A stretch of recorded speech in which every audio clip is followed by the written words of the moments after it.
Yo, sa umpisa ang tapang, sa dulo nagla. Nagkamong pero tumakbo. Nagbitaw ng salita, parang bagyo sa lakas. Lalaban ako, yan ang sigaw na matikas. Pero nung oras na, biglang nagiba ang ihip. Yung tapang mo pare, parang usok na na-lift. Sa umpisa, puro yabang, puro siga sa kanto. Pero nung dumating ang laban, di ka nagpakita bro. Parang multo sa gabi, biglang nawala. Naghamon ka pa, pero bakit ka tumakas? Ha? Naghamon pero tumakas.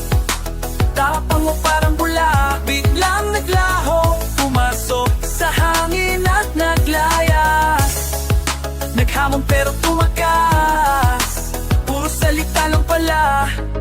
Nung totoong laban na, wala ka na. Akala mo siga ka pero papan lang pala.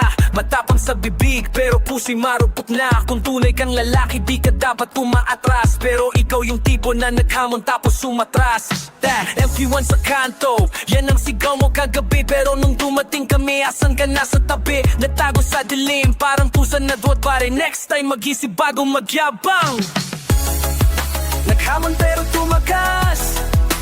Tapang mo parang bula, biglang naglaho. Pumasok sa hangin at naglayas. Naghamon pero tumakas. Puro salita lang pala. Nung totoong laban na, wala ka na. Yo, wag puro dal-dal. Kung di mo kaya panindigan, mas mabuting tumahimik kaysa magyabang ng walang laban sa kalye. Ang tunay di puro salita, ang tunay pinakita sa gawa, hindi sa tila. Pero tumakas. Hanap mo ka magyabang kung di mo kayang